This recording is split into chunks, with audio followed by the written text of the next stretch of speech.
Olá, estamos aqui com mais um convite ao debate. Hoje, como tem sido todos esses encontros aqui no nosso programa, mais um querido amigo, um artista da nossa cidade, Duque de Caxias, um artista do Brasil, que acaba de vir do Espírito Santo, cheio de prêmios, né, da sua companhia de teatro. E nós vamos estar hoje conversando aqui com esse nosso amigo, irmão, da nossa cidade, Duque de Caxias, Beto Gaspari. Boa noite, Beto Gaspari. Boa noite, Samuel Maia. Boa noite aos espectadores aqui do nosso programa, né? O convite ao debate. E ao debate, à conversa, ou seja lá, a cantoria, a gente está aqui aberto aos convites, né?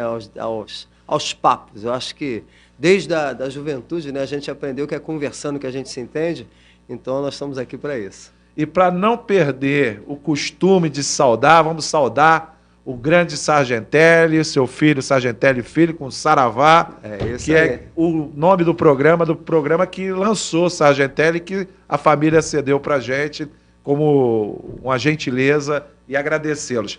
Bom, nós hoje vamos, além de estarmos acompanhados do Beto Gaspari, nós vamos estar acompanhados da sua poesia, das histórias. E uma coisa que é importante a gente resgatar da onde nós viemos, né? E aí eu queria saber do Beto. Beto, você quando criança, ou na adolescência, quando é que você despertou-se assim para a música, para a arte? Bom, rola uma lenda lá em casa que assim, eu tinha uns 4 anos de idade, e isso faz um pouco tempo, né? Tem uns 15 dias só que eu tinha 4 anos de idade. Eu ficava na beira da mesa, né? Eu tinha um rádio, né?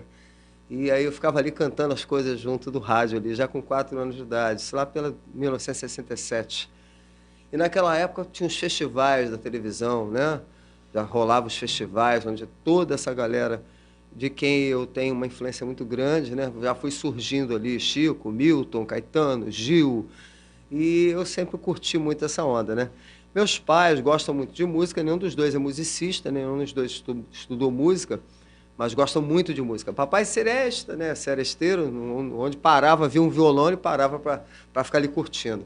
E mamãe vindo da fazenda, né, do interior também, e gostava muito de acordeon e das modas de viola. Então eu cresci nesse meio de pessoas que gostavam de música e que me incentivavam ali no processo de ainda criança, de tomar contato com isso, né? Na minha época, lá de criança, a gente tinha teatro na televisão, tinha o teleteatro, que eu assistia, né?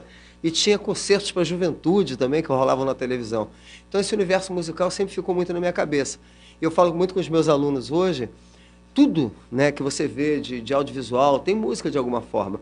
Então, os desenhos animados também, todas aquelas trilhas, Tom e Jerry, os Flintstones, não sei o quê, aquilo tudo, ai, caramba, é música, é música, é música. Isso tudo foi ficando na minha cabeça, né? E foi me dando esse caminho. Lá com 12 anos eu comecei a escrever, fazer poesia e tal, e com 13 para 14 anos eu pedi um violão emprestado ao meu tio, que era músico profissional, trabalhava em bandas de baile, né? E aí meu tio me emprestou o violão, e dali eu comecei a estudar violão e tal, e fui por esse caminho, e com 15 anos, 14 para 15, eu assisti um show na Catedral de Santo Antônio, já aí fazendo parte de grupo jovem, né, que eu sou lá dos grupos jovens da antiga paróquia de Santo Antônio, né, que depois virou catedral, e eu fui num show que era Cantídio, que vai estar aqui semana que vem. Se Deus quiser, meu irmão, Cantídio, Edu Costa e Ramiro Lopes. Era um show com os 3 juntos, e os 3 apresentando composições deles. Participação especial de Chiquinho Maciel. Naquele dia, eu sentado ali no salão paroquial da igreja, fiquei olhando os caras, eu já estava tocando, já estava escrevendo, e vendo os caras tocando as músicas dele, falei, cara... E aí veio toda aquela influência de festival, né? Dos festivais que eu assisti, e vendo os caras ali ao vivo, fazendo o trabalho deles, eu falei, bicho, é isso que eu quero ser na vida, né? E dali a coisa foi só se agigantando dentro de mim até chegar onde eu estou hoje. Mas teve um momento na sua vida que você teve que fazer uma pausa, que eu levantei, que foi quando você foi servir ao Exército Brasileiro. Como é que foi essa experiência? Até porque eu sei, e levantei essa informação, que você já tinha um cabelo grande e tal, e quando você foi servir, teve até comemoração quando você ficou reco. Como é que foi essa história? Cara, esse negócio do cabelo grande é muito doido, né? Porque assim, eu tinha 7 para 8 anos, meu pai tinha um cabelo grande e barba. Então e essa figura do meu pai me remetia também à figura de Jesus Cristo, que é um grande ícone na minha vida, Francisco de Assis, né? Também outra figura que marcava muito a minha cabeça, né? As histórias e tal. E eu deixei, aí querendo deixar o cabelo crescer, minha mãe não queria deixar, porque minha mãe achava mais fácil cuidar dele curto, né? Aí meu pai falou, não, deixa os garotos deixarem o cabelo crescer. Aí eu e meu irmão Wagner, com 8 anos, deixamos o cabelo crescer e tal. E eu, dali em diante, eu nunca mais cortei o cabelo, né? Só cortava, diminuía um pouco, mas o cabelo estava sempre grande. Quando eu fui para o Exército, eu estava com o cabelo grande, aí falei, caramba, aí tentei, né, fugir de alguma forma do serviço, né, militar. Eu até tentei fazer CPOR, porque na época a gente não tinha uma condição financeira muito legal, né? E eu pensei assim, pô, fazer CPOR, porque se eu não passar para uma universidade pública, o CPOR me daria condições de pagar uma faculdade particular, né? E na época eu ainda não estava numa de ser músico profissional. Eu tocava e tal, mas não estava como músico profissional. E aí acabei não passando para o CPOR, passei na prova, passei na entrevista, fiquei reprovado no exame físico. E aí fui cair na tropa. Quando eu cheguei na tropa, aí o primeiro dia que eu me apresentei, eu já dei uma cortadinha no cabelo, que eu falei, pô, não vou chegar lá com cabelo grandão não, que o nego vai me perturbar lá, né? Perturbar. Aí cheguei, aí o tenente olhou para mim e disse, não, já no último dia, que eu não tinha mais como sobrar, o cara botou a mão na minha cabeça, por sinal, falou assim, ó, rapaziada que tem o cabelo igual desse rapaz aqui, ó, acho bom dar uma cortada. E já estava curto, hein? Curto pro meu padrão, né? Cortar porque amanhã a galera vai chegar aqui e vai passar uma máquina. Eles costumam passar a máquina embaixo e deixar a parte de cima toda grande. Então vai sair daqui feio pra caramba. Então dá uma ajeitada nesse cabelo aí. Eu falei, caraca. Aí cortei mais o cabelo, mesmo assim chegaram lá no dia seguinte, me zoaram. Eu passei 10 meses e 12 dias contados no dedo e fiz curso de cabo, inclusive eu fui sair como cabo do Exército, porque eu soube da informação que quem tinha curso de cabo saía na primeira baixa. Quem era cabo saía na primeira baixa. Uhum. E eu queria sair na primeira baixa e falei, não, eu vou fazer o curso de cabo, né? Fiz, passei em segundo lugar para o curso e depois fui o primeiro lugar do curso. Aí depois eu soube que um amigo meu queria enganjar, queria ficar no Exército. E só engajava quem fosse o primeiro lugar do curso. E aí eu falei, cara, pô, se eu soubesse, eu tinha, né, que você queria, eu não queria, eu quero ir embora, né, você quer ficar. E aí, enfim, mas fiquei lá no Exército. E foi um período, Samuel, muito difícil por algumas coisas, porque na época eu já tinha um pensamento de não autoritarismo, de não arbitrariedade. E, ao mesmo tempo em que eu encontrei esse autoritarismo, essa arbitrariedade, e eu era contra isso, e eu fazia os discursos lá na miúda, né? Porque também você não pode pegar... Eu estava dentro do Exército. Se eu falo um negócio desse, eu estou preso todo dia. Todo dia. E meu pai me falou isso, falou assim, olha, você tem mania de ficar falando esses seus discursos aí. Segura a tua onda, porque senão você não vai sair no fim de semana, você vai ficar lá, preso. Então, dá seu jeito de segurar a tua onda. Eu falei, beleza. Aí fiquei ali. Mas, por outro lado, me trouxe também um processo de autodomínio, porque eu era... a gente já até teve algumas conversas. Eu sou um sujeito meio explosivo. Sim. Né? Ao mesmo tempo que tem muita gente me vê assim, pô, esse cara é tranquilo e tal. Mas de vez em quando dá aquele... Dá. E naquele momento eu tive que aprender a me controlar. Porque, bicho, o nego me deixava no sol, com o cabelo cortado, minha orelha nunca tinha pego sol dos 8 anos até os 19. Então foram 11 anos sem pegar sol. Você ficar... Feriu a minha orelha toda, né? Uma pele fina. Então arrancou tudo. E aí eu tive que aprender a lidar com isso tudo. Ficar na boa. Ficar de boa. Para não passar recibo. Isso, não dei mole. Durante 10 meses e 12 dias. E nesse período não rolou música dentro do quartel? Cara, fiquei fazendo música, fiquei tocando lá de fora. No quartel, algumas pessoas que me conheciam daqui da cidade e tal, pô, Beto, toca aí e tal, não sei o quê. Então, às vezes aparecia um violão lá no alojamento, eu pegava para tocar. E a galera já sabia, quem me conhecia de lá sabia que eu tocava aqui fora, então ia me ver tocando em alguns lugares. Eu não estava tocando profissionalmente, mas tocava na igreja, com um grupo jovem. Eu não parei de tocar no grupo jovem. Naquela época ainda tem amigos do quartel que você tem relação ou não? Tem, ainda tem amigos. Ainda tem um grande amigo que mora em Campo Grande, o Renê. Né, que tem um amigo lá no bairro dos Cavaleiros, o Goulart, também, que passa por mim todo dia, a gente se fala lá, e aí, tal, tudo bem e tal, com a galera que me conheceu na época do quartel, né, me chamam de Gaspari, que era meu nome de guerra, né. E essa raiz nossa, né, Beto, de nascermos aqui, fazermos a nossa história aqui, é que nos prende aqui, porque você vê que é difícil criar essa identidade com a cidade, né, a cidade às vezes maltrata muito os seus filhos, então... E nós não, a gente, pelas várias atividades, a gente acaba tendo esse tipo de relação cotidiana. É uma relação de pertencimento, né? É verdade. Como, não é que a cidade nos pertença ou nós pertençamos à cidade, não é isso.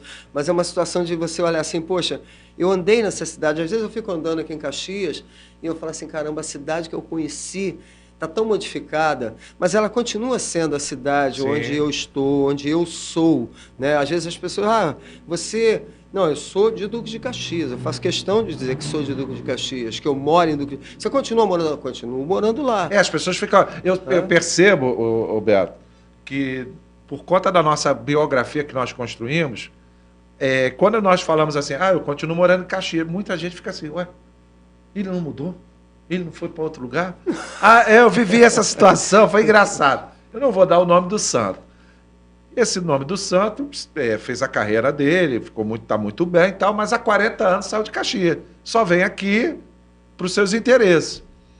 E aí, da última vez que eu encontrei, ele falou assim, tem uns 2 meses, você está morando em Caxias? Eu falei, tô. Ele olhou assim como se fosse algo absurdo, entendeu? Aí eu falei, não, é porque lá é um lugar que eu saio na rua e eu vou encontrar pessoas que vão me dar bom dia, boa tarde, me conhecem, vão conversar comigo, vão... me defender, eu vou defendê-los, quer dizer, é uma relação de família. Você conhece há muito tempo, né, cara? Então, isso? Assim, eu andar nessa cidade, encontrar com as pessoas e vira e mexe. Eu tenho essa oportunidade de andar, né? Eu atualmente trabalho, eu sou professor na Rede Municipal do Rio, então de segunda a sexta, às vezes eu não estou circulando aqui em Caxias, mas basta eu descer no ônibus ali e andar um pouquinho no calçadão, ou na Presidente Kennedy, ou aqui desse lado, né, da 25, Beto, e aí, tá tocando aonde? Tá fazendo o quê? Não, e isso é muito legal, né? Não, outro dia... Aí gente do Grupo Jovem, gente da igreja, gente do Conselho de Cultura, gente da Secretaria de Cultura, os meus amigos de música, de teatro, isso é muito legal, né? Eu vivi uma experiência muito engraçada com um grupo de alunos que eu fui levá-los para fazer um trabalho de aula externa. Aí nós viemos andando, até o centro ali da Praça Roberto Verde. Aí, daqui a pouco, nós paramos assim um pouquinho, aí um aluno chegou para mim e falou assim, professor, o senhor deu aula para a cidade inteira, né? Aí eu comecei a rir, eu falei, por quê? Pô, tantas pessoas passam, ô professor, e tal, e aí, professor, tá lá ainda na escola tal, tá... Aí eu falei, não, cara, é que a gente tá ficando velho, então a gente fica velho, mas gerações, aí começamos a rir, brincar, quer dizer, essa relação de pertencimento. Mas, Beto, voltando aqui na questão, aí você ficou no quartel e tal, qual foi, assim, a sua primeira música que você compôs? Rapaz, eu estava no Grupo Jovem ainda. Você lembra ainda dela? Sim. Então dá um acorde para nós aí, por favor. Assim.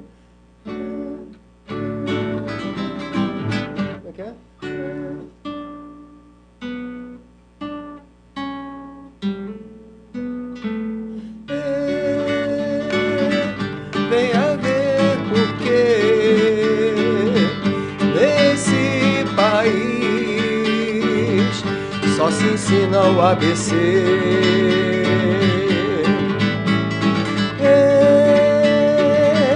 Pra modo de votar, só é necessário muito mal se assinar. O poder cada vez mais economia, a gente se chorando, tudo cobra pelo chão. A gasolina aumentando e o leite se acabando, veja lá onde põe essa mão. O poder cada vez mais aumentando e a gente rastejando, feito cobra pelo chão. A gasolina aumentando e a gente lá onde põe essa mão. O nome dessa música aí não é pra ter. A gente botou uma pergunta no título e não é pra ter, porque durante a música, e ela tem umas 4 estrofes, e esse é o refrão. O poder cada vez mais aumentando e a gente rastejando, feito cobra pelo chão. A gasolina aumentando e o leite se acabando, veja lá onde põe essa mão. E a gente fez essa música, eu tinha 17 anos, talvez. 17, 1980. 80 para 81. Então, assim, aí quem fez essa música? Eu, Wagner Gaspari, meu irmão, a Mauri, que era do Grupo Jovem, Fábio e Elaine. Eram 5 pessoas, a gente era do Grupo Jovem, ia ter um festival e a gente queria botar uma música no festival. E aí eu sentei, fiquei lá tocando violão na Travessa São José, onde eu morava, né? Essa galera toda morava por ali, né? Na Travessa, meu irmão comigo e os outros amigos da Travessa, e éramos todos do Força Jovem Franciscana. Isso. Então nós sentamos ali na Travessa e ficamos fazendo essa música. Se eu não me engano, acho que a Sueli também participou, que era outra companheira nossa do Grupo Jovem. E a gente ensaiou para tocar no festival, então, assim. Depois nós andamos cantando ela em alguns eventos da igreja, né? E que continua meio que atual, né? Sim. Pelo cara, refrão... Isso é uma coisa que ao mesmo tempo que eu falo assim, caramba, a gente conseguiu lá atrás tocar na veia, né, de um dos problemas desse país. E, infelizmente, as coisas continuam atuais. E várias das músicas que eu fiz como crítica, né, que eu participei, ou minha sozinho, ou com outros companheiros, né, com parceria, algumas coisas eu falo assim, caramba, isso tem 40 anos e não mudou, e não saiu disso. O Futuro do Brasil, que é uma música que está no meu CD, fala também da questão da infância, da juventude, como é que pode estar tudo tão largado, né? E outras canções que a gente fez críticas, as coisas não evoluíram. A gente parece que assim, a gente está avançando em alguns momentos. Eu percebo que a gente está avançando, fico feliz que a gente está avançando. Opa, estamos avançando nas políticas públicas, está melhorando a percepção do povo, mas, ao mesmo tempo, daqui a pouco parece que a gente dá uma pernada assim, e aí você levou 30 anos para avançar 5 metros, e em 3 meses volta a 50 metros. Sabe? E assim, e pior, tem uma coisa que me entristece muito, a gente até já conversou sobre isso no particular. Por algum motivo, e eu não sei te dizer bem qual, mesmo a gente que pensa um pouco mais criticamente, com a visão um pouco mais aprofundada sobre as questões da vida, da política, da filosofia, do conhecimento, da educação, a gente não consegue transmitir isso de uma forma tão massiva. Então, você vira e mexe, aí você daqui a pouco você pensa assim, pô, não, a galera tá vindo junto aqui. Aí daqui a pouco você vê, cara, peraí, mas de onde saiu esse discurso, gente? A gente estava tão à frente, a gente já não estava mais discutindo essas questões. Aí parece que dá uma retrocedida. Eu vejo que isso também tem a ver muito com esse processo de esvaziamento, em alguns momentos, do processo educacional. E aí educação e cultura, né, Samuel? Cultura, principalmente. Aí o que acontece? E nós estamos falando de um lugar, eu e você, né, a pessoa que mora no Rio de Janeiro, estamos falando de um local que, infelizmente, nos últimos 25 anos, nós andamos para trás. Porque você vê... em outros momentos aqui no programa, a gente tem falado muito disso. Nós temos uma riqueza musical enorme de artistas como Beto, como ele falou, Cantídio, e outros artistas magníficos, seja na nossa cidade, seja no estado do Rio de Janeiro, outras expressões musicais, e nós ficamos reféns, e se você parar para analisar, ficamos reféns de 3 ritmos que expressam o poder vigente no Estado. Quais são? O sertanejo, que é o aspecto rural, né? Aquele aspecto rural da velha república, né? A música proibidão, que é a música do entretenimento vazio, só da sexualidade, ligado a questão do corpo ou de drogas e tal, que é um outro elemento que hoje está muito forte na política e no poder no estado do Rio de Janeiro, e o gospel. Então, se você vê o que tem espaço hoje nos grandes meios de comunicação, isso é tão claro. A Globo, que é, em tese, o maior canal aberto, e também tem a maior plataforma de satélite do Brasil, todo programa deles, eles têm que botar alguém sertanejo. Tu pode perceber isso. O Altas Horas, não tem um Altas Horas do Serginho, que em tese seria o programa mais descolado, assim, que não tem. Então você vê que a gente foi ficando, pelo menos no Rio de Janeiro, e isso acaba tentando se fazer no Brasil, mas aí você tem outras regiões que resistem mais na preservação da sua identidade, o Nordeste, o Norte, alguma coisa no Sul. E hoje, São Paulo, na minha visão, você falou que você via muito concertos da juventude. Concertos para a juventude. O único lugar hoje que tem concerto para a juventude, inclusive que é transmitido pela TV Cultura, é o São Paulo. Então, hoje é o único lugar que você tem essa pluralidade de manifestações culturais e tal, de exposição disso. Mas a leitura que eu faço disso, assim, eu tô... essa história, por exemplo, de década de 80, eu ainda não era profissional de música, mas já gostava muito de música. Eu fui fazer faculdade de farmácia, entrei em 84 na faculdade de farmácia, saí em 86, no quarto período, porque chegando lá eu falei, não, o que eu quero é música mesmo, e saí de lá e fui tocar e cantar. Então... foi cuidar das feridas da alma. A partir de 86, o Vicente aqui o Vicente tem até um texto que ele fala que ele coloca isso, que eu deixei a faculdade de farmácia para cuidar das pessoas através da música e da poesia. Então, a partir dessa década, da década de 80, lá no Grupo Jovem ainda, o que a gente foi vendo? Existe uma indústria de cultura de massa, Samuel. Existiu, existe e vai continuar existindo. E essa indústria de cultura de massa, ela trabalha em cima de um viés do entretenimento, ponto. E esse entretenimento não está muito preocupado com o tipo de conteúdo, de mensagem, de nada disso. O entretenimento está preocupado em fazer as pessoas se entreterem. E com o advento da internet, a velocidade da informação, as pessoas acham que estão muito bem informadas com a internet, mas elas leem 3 ou 4 linhas e acham que sabem tudo de um determinado assunto. E não é assim, a gente sabe que não é assim. Quer dizer, você pode ler ali aquelas 3, 4 linhas, mas se aquele assunto te interessou, vai ler mais sobre aquilo, vai ver outras opiniões, até para você ficar mais inteirado. Não dá para focar numa coisa só. E a indústria de cultura de massa, isso já de muito tempo, não é de agora. Você fala dos últimos 25 anos, eu acho que a gente tem coisas bacanas que aconteceram nesses últimos 25 anos. Uma das coisas, a própria vinda da internet favoreceu algumas pessoas que estavam fora da indústria de cultura de massa de ter alguma possibilidade de exposição de seus trabalhos, porque a internet também propicia isso.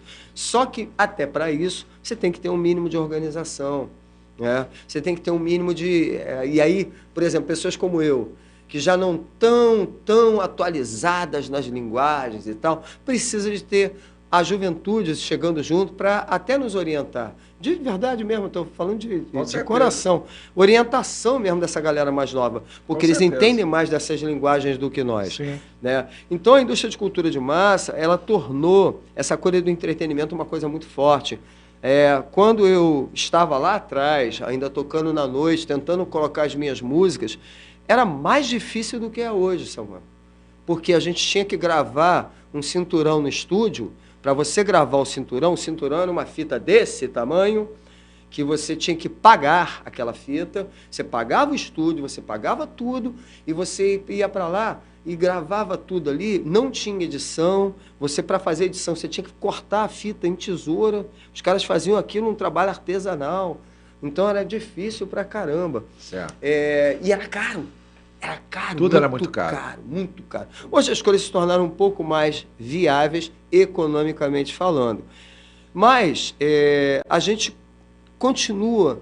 E assim, eu hoje, eu não tenho uma leitura romantizada disso mais, tá? Eu vou continuar fazendo o meu trabalho, aquele trabalho que eu acredito, vou continuar incentivando as pessoas que façam o seu trabalho. Já teve um tempo na vida, Samuel, até os meus 29, 30 anos, que eu às vezes subia nas tamancas e dizia assim, esse trabalho é ruim, eu não sei o quê, bababá. Cara, hoje eu não faço mais isso não. Sabe por quê? Hoje eu olho, por exemplo, um cara que faz um trabalho até com um conteúdo depreciativo e tal, se eu tiver a oportunidade de fazer a leitura com os meus alunos ou com alguém que queira sobre aquele trabalho, eu vou falar, olha só, esse conteúdo aqui tem essa questão que não é legal, que está falando contra você, menina, que está dançando aí, essa música, essa letra está falando contra você, está depreciando você. Sim, sim. Entendeu? Eu trabalho desse jeito, mas não digo mais, isso tem que ter... Porque os caras, bicho, num país de tantas dificuldades como a gente tem, e aí eu não estou falando do cara que se aproveita desse trabalho para ganhar o dinheiro, mas do cara que fez e está cantando, esse cara saiu daqui e ele conseguiu aqui sobreviver com esse trabalho que ele está fazendo. Então, deixa ele fazer o trabalho dele. E quem sabe um dia ele não apresente outras coisas, né? E sem ser, por exemplo, o sertanejo. O sertanejo, quando ele surge muito tempo atrás, ele é um dos netos da modinha. A modinha que surgiu lá atrás, muito lá atrás, né?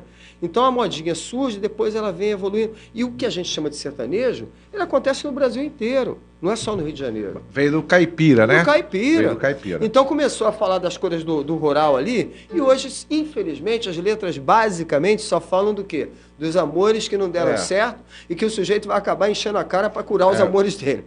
E os desamores, né? Os amores não, os desamores. Isso não é... Agora... Beto, e me diz uma coisa, qual a importância daquele movimento que acontecia na Praça Roberto Silveira com o João de Deus, com o Chiquinho, você, uma galera que fazia ali um ponto cultural e tinha até o nome. Projeto Conspiração. O Projeto Conspiração.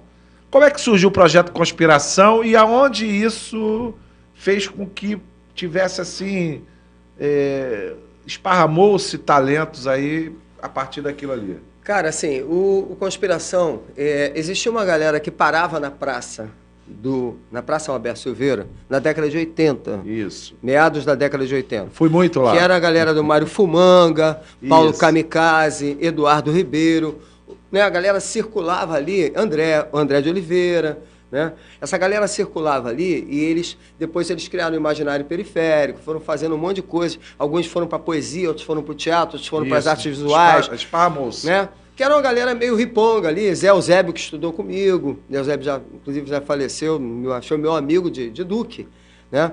Galera que parava ali. Selimari, o Mahmoud, que foi irmão do Raslan, parava ali, era uma galera que parava ali. E eles já tinham um movimento ali, que era um movimento de criatividade, assim, a mil. Eu cheguei a assistir um evento no Teatro Procópio Ferreira dessa galera. E era uma galera a mil mesmo. Eu já estava começando a tocar na noite aí, a gente se esbarrava de vez em quando, eles iam me assistir, às vezes eu passava na praça, falava com eles e tal. Na década de 90, eu estava uma vez tocando no Colorinho Branco, num barzinho que tinha lá perto do Colégio Duque de Caxias. Colégio Duque.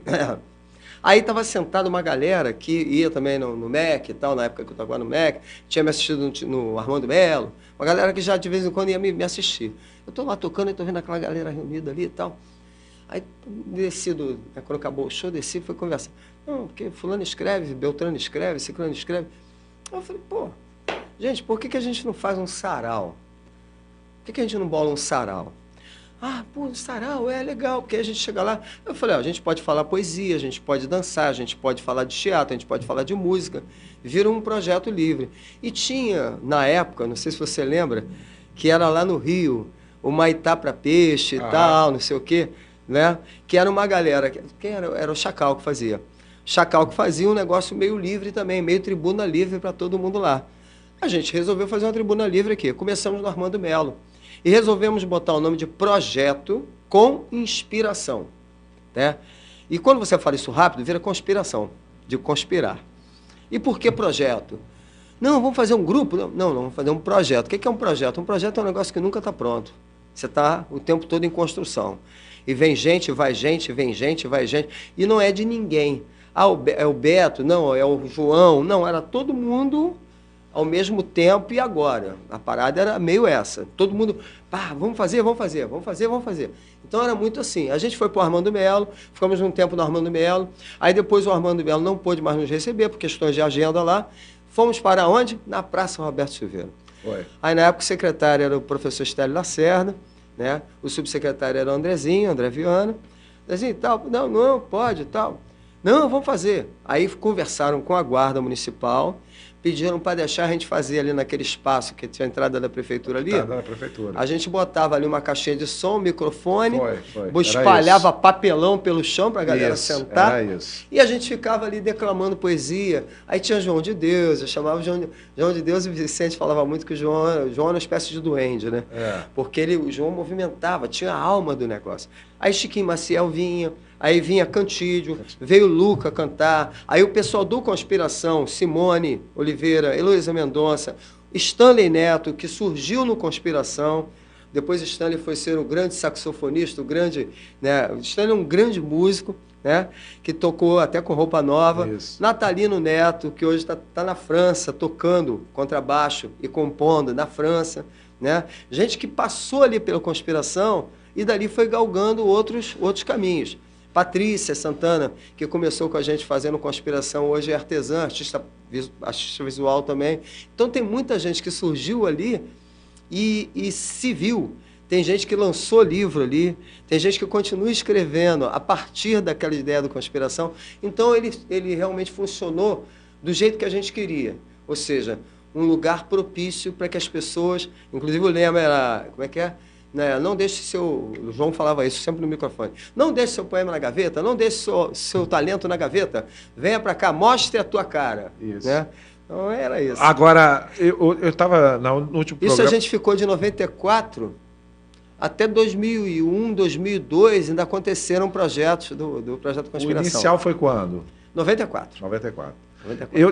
O Vicente esteve aqui, o Vicente nosso amigo. Vicente também participou muito. Isso. E a gente conversava sobre isso, quer dizer, da falta de espaço e de pessoas dispostas a fazer isso novamente, né? Aí eu falei com ele, cara, eu acho que tem uma juventude aí que está faltando incentivo. Pelo menos eu percebo muito isso. Você esteve lá na escola, lá fazendo um trabalho bacana pra caramba sobre a questão da música desde os anos 30 até atualmente. E você viu ali alguns talentos, o pessoal querendo tocar. Eu acho que está faltando, a gente está vivendo. O próprio processo de entretenimento represou vários talentos. Que eu acho que na hora que você abrir uma frestazinha assim, esse vai estourar. Eu acho que eu falei até com o Vicente. Falei, Vicente, mais à frente a gente tem que pensar um negócio desse. Claro que a gente não tem mais aquela predisposição, mas a gente tem hoje a segurança que, de repente, os garotos não tinham, né? Então, a gente pode trazer uma garotada que está disposta, fica na retaguarda e eles fazem essa manifestação, porque eu acho que está faltando na nossa cidade espaço para esse tipo de expressão, de sarau. Eu acho que tem que fazer. A gente ficou muito esperando o poder público fazê-lo, mas o poder público também foi virando, a Secretaria de Cultura ou as outras secretarias foram virando meio que algo muito burocrático. Então as pessoas vão para lá para tocar a máquina burocrática, mas a criatividade, aquela potência que tinha... Você foi da época do Barbosa Leite. Sim, conheci o Barbosa. Você conviveu com o Barbosa, com aquela... que era uma coisa potente e tal. Mas também tem uns problemas aqui no centro da cidade que naquela época não tinha. Nós tínhamos os bons botequins, né? Botequim é um lugar que inspira as pessoas, né? O botequim é o ponto de encontro. E é inspirador. Você faz amigo em botequim, não é tomando chá nem copo de leite. Mas num botequim, tomando a cerveja, você faz amigo. E eu acho que isso também está faltando. Deixaram-se muitos tem uma coisa, Samuel, que é muito doida, assim. Essa cidade, ela tem 4 distritos. Isso. É uma cidade enorme, territorialmente falando, né? Pelo censo, nós temos mais ou menos 900 mil habitantes, Isso. mas a gente, no nosso censo visual, diz que a gente tem mais ou menos 1 milhão de habitantes. E todos os dias, Samuel, uma coisa que eu já discuti isso com o Vicente Portela, inclusive, a gente acha, é um achismo que eu perdi esse achismo nos últimos 20 anos. Era um achismo que eu achava, não está acontecendo nada, não tá. Agora, nesse momento, tem um grupo de jovens em algum lugar dessa cidade, em algum lugar, fazendo alguma coisa. Em todos os distritos. Tem uma galerinha sentada, pensando em fazer, tentando fazer e tal. E uma coisa que a gente tentou fazer nos últimos 30 anos, que até eu recebi algumas críticas enquanto estava na gestão pública, né? Vocês estão institucionalizando a cultura. E eu sempre falei o seguinte, não, nós não podemos institucionalizar a cultura, mas nós precisamos institucionalizar as políticas públicas de cultura. Para que todos esses garotos que estão hoje no 4º distrito se reunindo para tentar fazer um slam, uma batalha de rima, de rap, o outro que está tentando fazer um beat ali e tal, o outro que está querendo fazer um samba, o outro que está querendo fazer um teatro, o outro que está querendo... Que todo mundo tenha a possibilidade de mostrar o seu trabalho. Né? E não mostrar o trabalho como várias vezes eu fui convidado ao longo da vida. Vem aqui, Beto, mostrar o seu trabalho, nós vamos te dar um palco e o horário de 20 minutos para você tocar, traz a sua banda e você vai tocar. Tá, mas e ajuda de custo para trazer a banda? Não, é para você mostrar o seu trabalho. É claro que lá no início eu fiz isso. Claro. Mas a partir de determinado momento, e hoje, inclusive, eu fico olhando, eu falo, não é justo fazer isso mesmo com um garoto que está começando, mesmo com um garoto que nunca teve o nome dele citado em lugar nenhum. Você tem que chamar esse garoto e falar assim, olha só, tem um edital público aqui, você vai participar desse edital, é o mais simplificado possível, você, ganhando o edital, você vai ter um X de reais para você executar o seu trabalho, você vai ter uma estrutura legal, um som legal, uma luz legal, para você mostrar o seu trabalho. Ou então, você é um literato, você escreve, então tá, nós vamos te dar aqui um espaço para você publicar o seu trabalho. Eu acho que essa política pública, e que ela surge, e aí não tem jeito, você tem o Ministério da Cultura que surge em 1985, mas a política pública se implanta de uma forma mais capilarizada a partir da entrada de Gilberto Gil no Ministério da Cultura. Ponto. Acabou. Antes de Gilberto Gil, não tinha essa capilarização toda. Se tinha coisas que aconteciam extemporâneas e muito assim, aconteceu agora, mas aí vai acontecer depois, de novo, daqui a 6 meses. Para o Festival de Duque de Caxias, a gente fez um festival aqui em 1998. Já tinha sido feito um festival na década de 80. Ainda quando o Nélio estava na coordenação, ainda era Coordenadoria de Cultura. Certo. Aí fizeram um festival ali na esquina da Manuel Teres, onde é o Mercado Popular. Maravilhoso, inclusive. Quem ganhou foi um rapaz chamado Cláudio Camilo, de Nova Iguaçu, com uma banda chamada Uma Oitava Acima. Lindo o trabalho dele. Ele foi o vencedor do festival. Isso na década de 80. A gente só foi conseguir reproduzir outro festival em 98. 18 anos. E de lá para cá, mais nenhum. Beto, agora vamos aqui voltar para a música. Qual foi, assim, a música que você acha que mais te tocou e levantou a tua carreira como compositor? Ih, rapaz. Tem alguma especial? Cara, assim, tem algumas canções que eram bastante pedidas, né, na noite, nos shows que eu fazia e tal, porque eu aproveitei a noite, eu tocava a música dos outros, claro, na noite. Quem vai para um restaurante, para um bar ou para um shopping, ele não vai para assistir só as suas músicas autorais, né? Raramente acontece isso. Quando você faz um show em teatro, você ainda pode ousar um pouco mais em tocar mais autoral do que... Mas quando você está fazendo show no restaurante e tal... Só que eu aprendi com o Cantídio isso. O Cantídio, eu assisti o Cantídio 200 vezes, 200 milhões de vezes, na noite. E o Cantídio chegava na noite e tocava as músicas que todo mundo queria ouvir, mas também tocava as músicas dele. Falei, cara, vou fazer isso.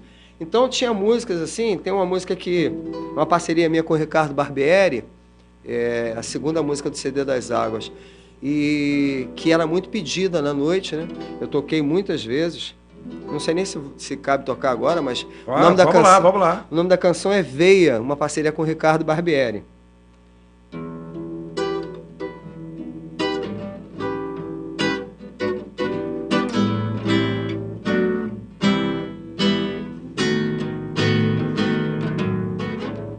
Viva a margem desse mundo racional, como açúcar, como quem comesse sal, eterno sem ser imortal. Peça aos gritos para o mundo se calar, por detritos faça sua mão sangrar, e saiba por ignorar. Mas veja o sol e não deixa a veia se perder do coração. Em teu olho acolhe a imagem sã da flor. Se avenidas podem te fazer chegar ao mar, só com velas podes navegar. Quebre o espelho, nunca pare no sinal. Pegue expresso vindo de qualquer central. Dos livros seja o irreal. Suba a escada, pule do mais alto andar. Não me veja, beije quem me quis matar. Arranque o que eu tentei plantar. Mas veja o sol e não deixa a veia se perder do coração. Em teu olho acolhe a imagem sã da flor. Se com velas podes navegar, preste atenção. Só com asas poderás voar.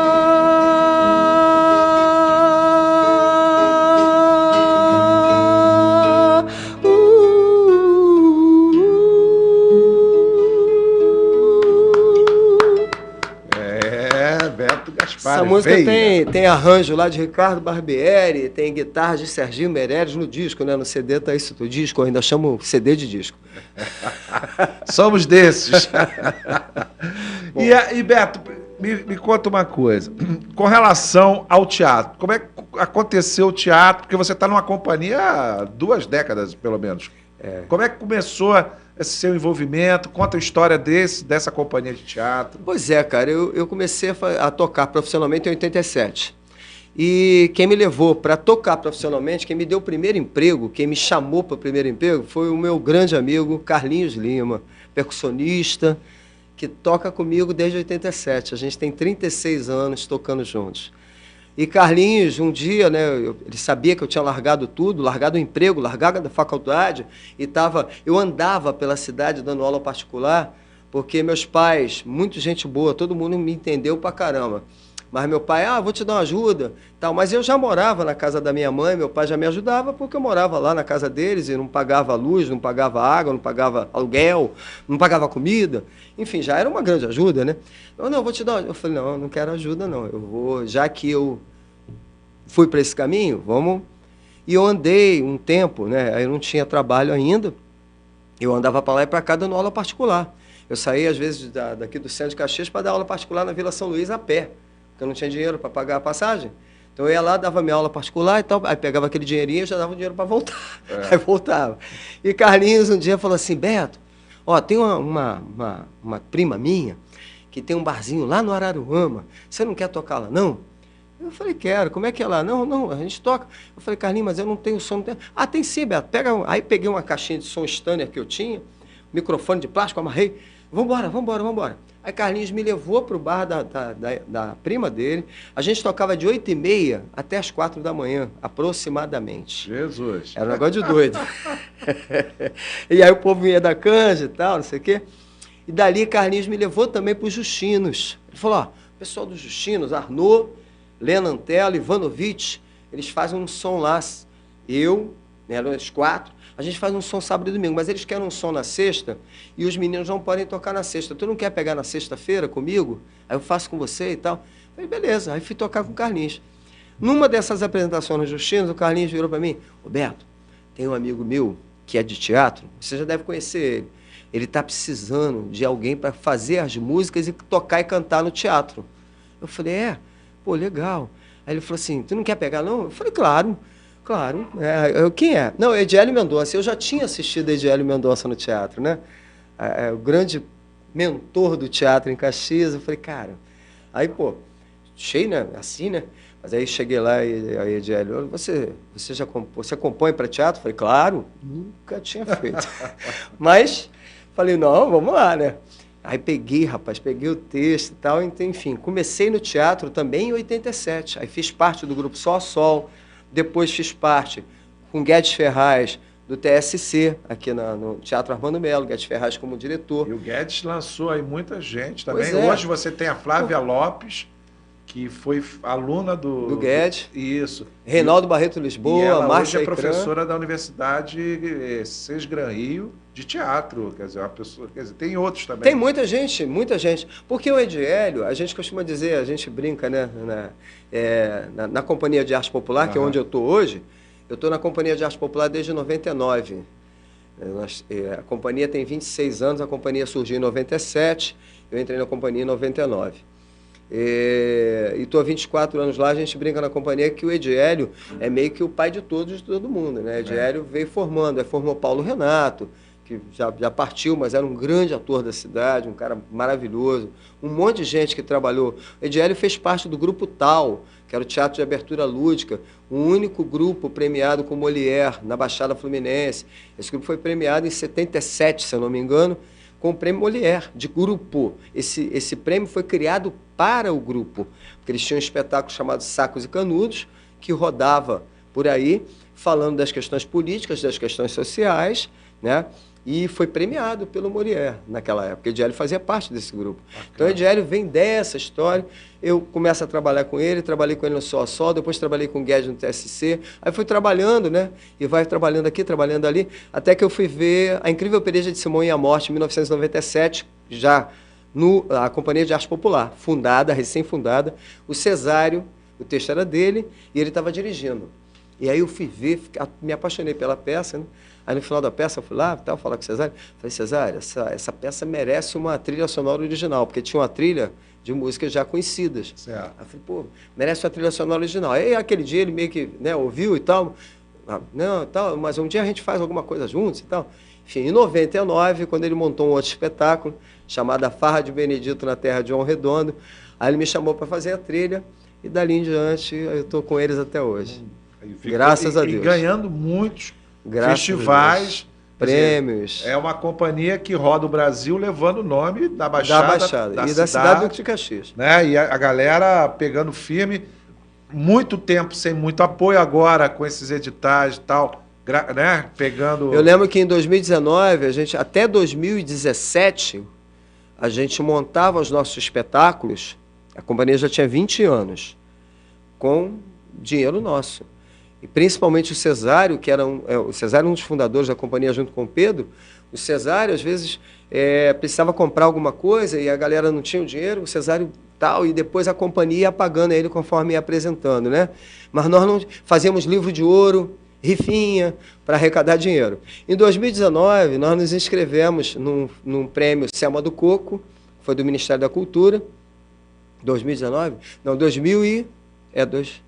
2019 não, desculpa, estou errando as datas aqui. 2016 para 2017. Tinha um prêmio Selma do Coco ainda do MINC, aí nós nos inscrevemos e ganhamos o prêmio Selma do Coco. Era uma verba pequena, mas era um prêmio, o primeiro prêmio que a companhia estava ganhando.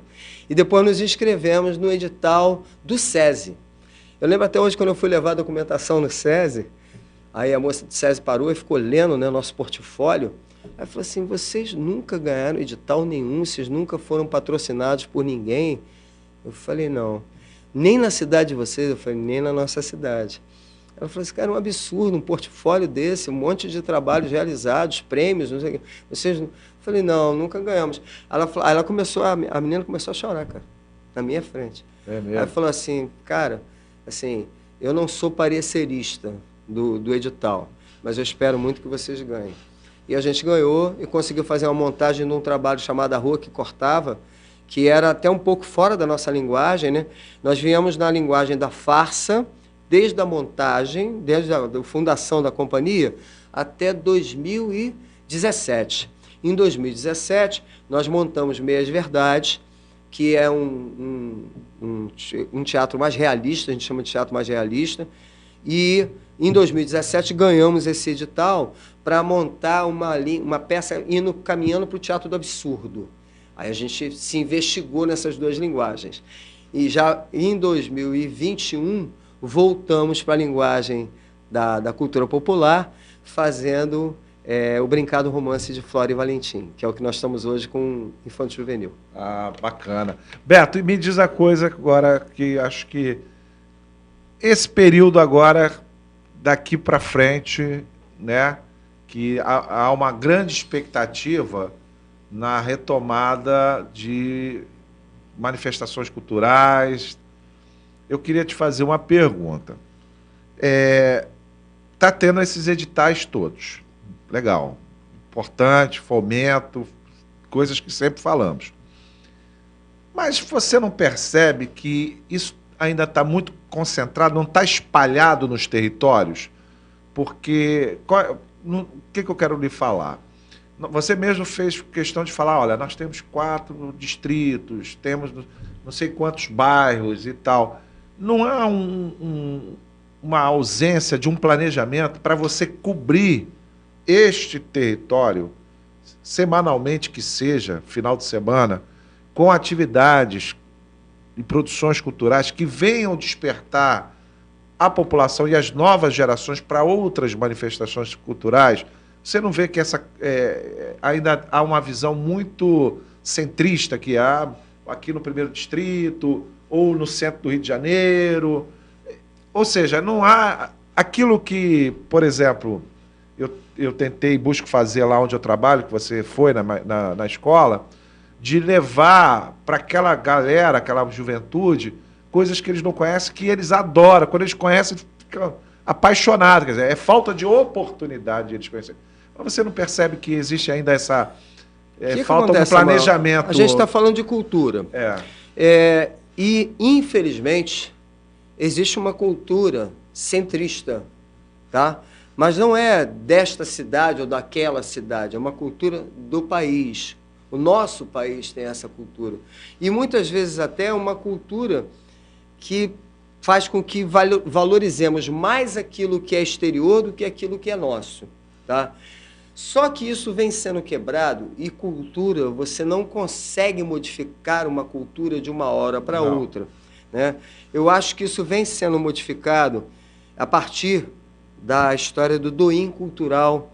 Vou citar de novo, porque, para mim, Gilberto Gil e Juca Ferreira foram 2 gestores da pasta da cultura, do Ministério da Cultura, que trouxeram essa lógica. E não só os 2, tá? Mas a equipe do Ministério daquela época. Silvana Meirelles, Joãozinho, tinha uma galera, Célio Turino, que espalhava essa proposta da descentralização. Os recursos têm que ser descentralizados. Isso parte, nos editais, a maioria deles hoje, inclusive, trabalha com territorialização. Baixada Fluminense, capital, Baixada Fluminense, interior do estado. Então, hoje, a gente já conseguiu avançar nisso. Nos próprios editais, eu estou falando isso porque eu estou lendo direto um monte de editais. Lei Paulo Gustavo, Lei Aldir Blanc, né? A gente continua inteirado de tudo para poder você, inclusive, informar as pessoas, às vezes. Às vezes você não pode participar diretamente, mas você ajuda alguém que possa participar. E sim, a gente tem ainda uma dificuldade grande, porque mesmo os editais sendo o mais simplificados possível, porque estão tentando fazer o mais simplificado possível, mas, por exemplo, hoje eu estava lendo um edital, 40 páginas.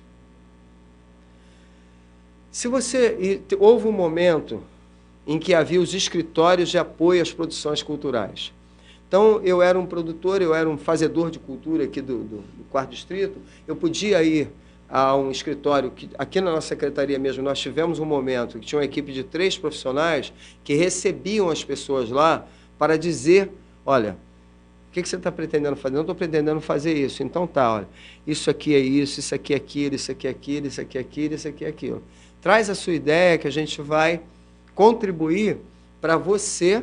Quem tem que fazer é você. Nós não podemos fazer por você, mas nós vamos contribuir nessa construção de conhecimento. Entendi. Que eu acho que essa construção de conhecimento está faltando. E acho que, como eu estou falando de Gil para cá, então eu estou falando de 2013, eu estou falando de 20 anos. E 20 anos, infelizmente, que sofreram uma ruptura em 2015, que, na verdade, vamos ser francos, de 2015 para cá, nós tomamos só pernada. E se eu for falar um pouquinho mais, na verdade, eu vou falar de 2013. 2013 para cá, a gente só levou pernada. Tá? E fomos colocados, tem uma peça que eu estava trabalhando agora, Era Uma Vez um Tirano, que tem uma cena que aí o tirano sobe na coisa lá e diz que está proibida todas as músicas. Aí vira para mim, eu estou tocando em cena, né? Aí ele vira para mim, tá ok? Aí eu falo, estou desempregado. Ele, acabou a mamata, acabou a beleza. Porque eu vi um monte de gente, inclusive, vociferando contra a Lei Rouanet, contra as leis de incentivo. E as pessoas não sabem nem do que elas estão falando. Não, porque não você sabe. Pergunta, a pessoa não sabe do que ela está falando. Não sabe. Tá, o que é a Lei Rouanet, companheiro? Diz aí para mim, o que é? Eu não sei. Então, olha só, eu inscrevo um projeto no governo federal, esse projeto é aprovado, eu pego essa carta de aprovação e vou procurar uma empresa que vai para pegar aqueles 5% pegar de renúncia fiscal. Renúncia que ele tem direito. Que ele tem o direito. Nós também, como pessoa física, também temos. Tem direito. Só que a nossa é berrequinha. A berrequinha é menos. Né? A empresa acho que tem 6 e a pessoa física tem 4. Então, né? Então você pode investir. Agora, qual é a nossa coisa com a Lei Rouanet? Que aí foi a coisa do Gil e do Juca também. Mudar a lógica da lei. Qual é a lógica da lei? Quem decide para onde vai o dinheiro da Lei Rouanet é o gerente de marketing da empresa. Então, a grande empresa, ela vai vincular a marca dela a um nome notoriamente reconhecido no país inteiro ou vai colocar no Garoto de Xerém que está começando hoje? Esse é o problema. Mesmo que o projeto do Garoto de Xerém seja bom pra caramba, né? E seja muito mais barato. Mas a visibilidade que vai dar o grande nome da mídia, da notoriedade, e aí não estou falando nada contra ninguém também que está na mídia, não. Cada um, né, tem seu caminho. E sim, o que a gente queria? Era cortar a verba dos grandes, da mídia? Não! Era só dizer o seguinte, quem investisse nos fundos, Fundo Nacional, Fundo Estadual e fundos municipais, teria a renúncia fiscal de 100%. Quem investisse nos grandes projetos, teria uma renúncia fiscal menor. Ele estaria atrelando o nome dele à grande marca e tal, mas ele poderia ter uma renúncia fiscal maior se investisse nos fundos que fossem capilarizados. Pois é, e no final, quem falava mal da Lei Rouanet descobriu que os cantores sertanejos estavam ganhando milhões aí nas prefeituras sem lei, sem nada, sem regra nenhuma. Quer dizer, então caiu... São essas coisas que, assim, essa falta de informação... E eu não estou aqui criminalizando ninguém que claro. Não tem informação, não, tá? Porque a informação é uma coisa difícil também de ser acessada, assim, de uma forma mais profunda. Verdade. Como eu falei, tem muita coisa assim na casquinha, né? O pessoal pega na casquinha e acha que sabe. E não é, cara. A gente tem que se aprofundar mais. E sim, tem que ter mais discussão. Eu lembro uma vez que uma pessoa foi na Secretaria de Cultura fazer uma proposta do seguinte: vamos fazer um projeto para dar um incentivo de um salário mínimo para todos os músicos da cidade. Aí eu ouvi, eu na época era diretor de projetos da Secretaria, eu ouvi a proposta toda da pessoa, aí perguntei para ela assim, pô, legal essa ideia, mas se a gente vai dar para todos os músicos da cidade, por que a gente não pode dar para todos os atores? E todos os bailarinos? E todos os poetas? E por que não dá para todos os padeiros também? E todos os pedreiros? Aí eu fui falando, porque eu vim da onde? Daquela história da renda básica. Eu vim da história lá do Suplicy, que é uma história que roda o mundo, inclusive. As pessoas, porque esquerda... Isso roda o mundo. Não, a renda básica é uma proposta liberal, foi criada na Escola de Chicago. Não é isso? A Escola de Chicago, que é liberal, criou essa proposta. E não é nem o neoliberalismo, é o liberalismo. Liberalismo. Que é criar uma renda básica para que as pessoas tenham um mínimo de subsistência. Isso. E aí, quando eu falei isso, aí o cara ficou olhando para mim, eu falei, pois é, cara, esse orçamento que você está propondo ficaria uma loucura. E a desinformação, por exemplo, a renda básica, no Alasca todo mundo recebe por causa do petróleo, na Noruega todo mundo recebe. Então, as pessoas, a falta de informação. Beto, Cara, qual a música assim? Não, tá bom mal. Demais. Assim, e ainda vai dar direito a repeteco. E aí o que eu queria ver com você é o seguinte: qual a música que marcou a sua vida agora nesses minutos finais, antes da gente encerrar? Qual a música assim que você fala, essa música marcou a minha vida e é uma música que eu sempre me emociono, eu fico feliz, fico extasiado, assim, quando eu ouço. Qual seria essa música? Das músicas conhecidas, dos outros autores? A sua, fica a seu critério. Você escolhe aquela... Samuel, isso é tão difícil. Sabe por quê? Eu vivo música 24 horas por dia, cara. Eu tô na rua, eu tô pensando em música, eu tô pensando na minha próxima música, eu tô pensando na música que o teatro que eu preciso fazer. Tem muitas canções que me marcaram muito. Eu sou fanzoca de Taiguara, de Milton Nascimento, do Clube da Esquina, de Caetano, de Gil, né, de Chico. Então, e de Cantídio, sabe? Tem canções que eu ouvi aqui na cidade. Eu lembro até hoje o dia, a primeira canção que eu fiz com o Cantídio, né? Eu era fã do Cantídio. E aí eu falando com ele um dia, né, conversando, então eu mostrei umas músicas que eu tinha feito para ele, e aí ele me dando uma força. Não, continua fazendo e tal. Aí ele trouxe uma música, me mostrou, falou assim, olha, eu fiz um pedaço dessa música aqui, eu fiz a melodia, faz a letra. Aí eu falei, Cantídio, mas você escreve pra caramba? Ele falou, sim, eu escrevo pra caramba, mas eu quero que você faça a letra. Aí eu fiz a letra, cara, aquilo me deu uma emoção tão grande. E coisas que foram sendo feitas. Você lembra dessa música? Eu lembro. Então vamos fazer a homenagem ao nosso amigo Cantídio, vai lá. Deixa eu ver se eu consigo lembrar dela toda. O nome da música é Nossa Vez de Amar. Vou lembrar pelo menos um pedacinho. Era um dia frio como outros, nas calçadas gotas como outras, e o vento desenhando em nuvens tudo que eu sonhei, um mundo que eu quis, mas nunca fiz questão de ver, meus fantasmas e medos derramando os meus sonhos que causaram essa tristeza.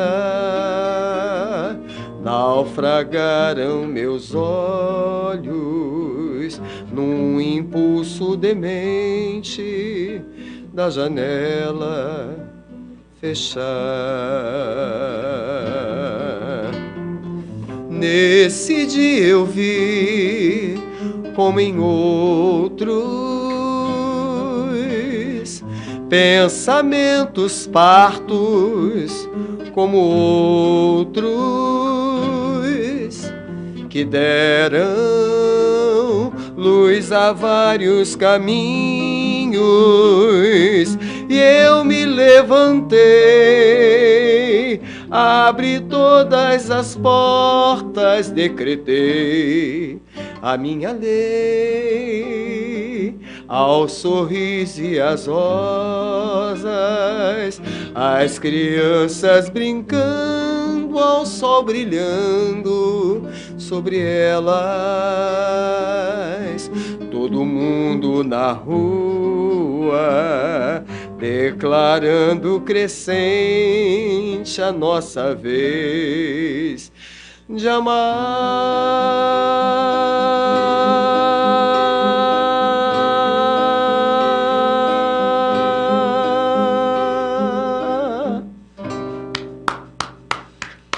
É sua com Cantídio. Beto, primeira música. Primeira parceria nossa. Parceria que te emocionou muito. Muito. E assim, tem um amigo meu, João Luiz Fernandes. Uma vez, no dia que eu estava... Desculpe até me emocionar, porque é difícil. No dia que eu estava no enterro da Fátima Mendes, o João Luiz sentou do meu lado, no chão, aí falou para mim assim, cara, impressionante como é que você escreveu coisas que serviriam para você mesmo mais adiante.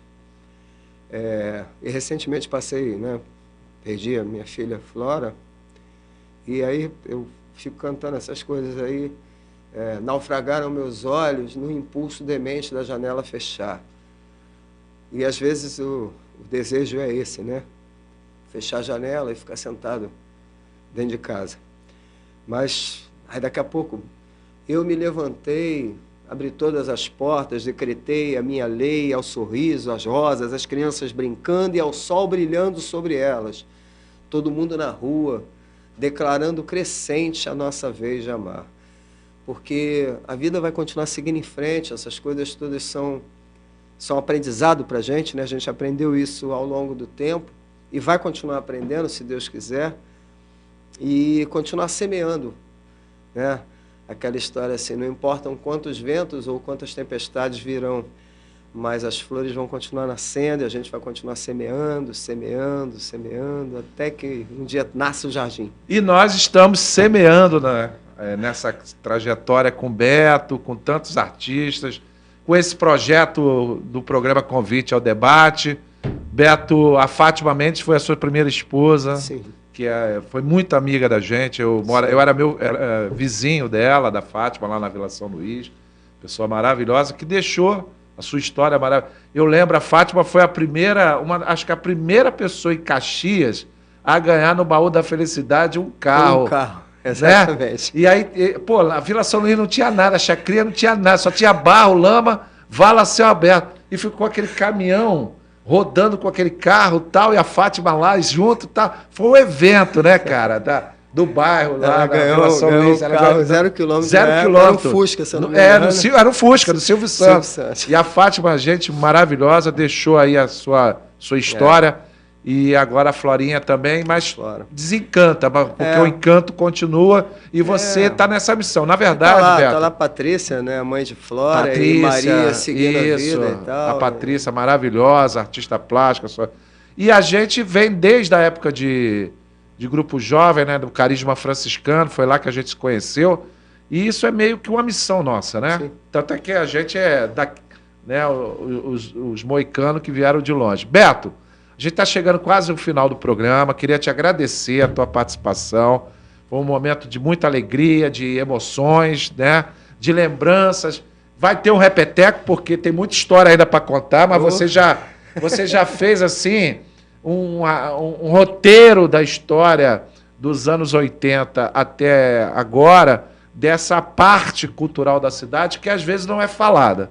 Então, acho que isso é o maior assim, legado que a gente está dando deixando com esse programa aqui de hoje. Agradecendo ao Beto a participação. Se você gostou, compartilha, você dá o like, você comenta, manda mensagem para o Beto, né? Vai estar aí nos canais da TV Metropolitana, nos canais pessoais do Samuel, do Convite ao Debate Talk Show e outros canais.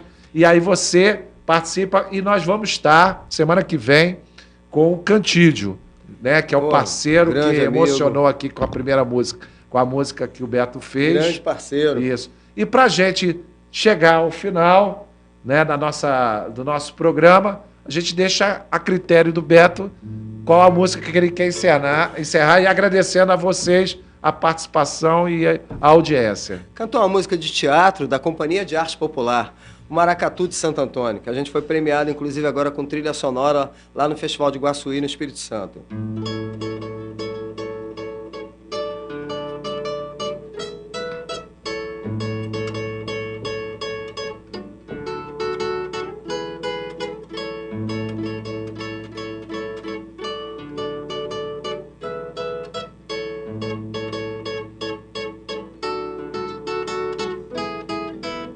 Um Uma flor de cada lugar, para o meu jardim vou trazer, para o meu amor enxergar, como é grande o meu bem-querer. Vou pedir a Deus pra mandar cá pra terra um querubim, pra fazer estátua falar e seu olho olhar só pra mim. Mas se sem fim não basta, vou virar do avesso o céu, o abraço de Vênus lhe dá, lhe entregar de Saturno o anel. Vou pra Santo Antônio rezar, prometer o que ele quiser, se ele conseguir lhe provar que eu estou pro que der e vier. Uma flor de cada lugar, para o meu jardim vou trazer, só pro meu amor enxergar, quanto é grande o meu bem-querer. Vou pedir a Deus pra mandar cá pra terra um querubim, pra fazer estátua falar e seu olho olhar só pra mim. Mas se sem fim não basta, vou virar do avesso o céu, o abraço de Vênus lhe dá, de entregar de Saturno o anel. Vou pra Santo Antônio rezar, prometer o que ele quiser, se ele conseguir lhe provar que eu estou pro que der e vier. Se ele conseguir lhe provar que eu estou pro que der e vier. Se ele conseguir lhe provar que eu estou pro que der e vier. Obrigado, Beto. Até a próxima. Obrigado a todos vocês. Fazer um convite aqui à galera aqui. Amanhã eu vou estar me apresentando no Caserna do Rei Arthur, aqui na Vila São Luís, lá na rua Silva Jardim, tá? A partir das 19 horas. Se tiver oportunidade, apareça. Vamos lá assistir o Beto. Valeu. E curtir. Até a próxima. Valeu, Valeu, obrigado. galera. Beijão. Paz e bem. Um beijo, um queijo, um beliscão de caranguejo para todo mundo. Paz e Valeu. bem. Valeu.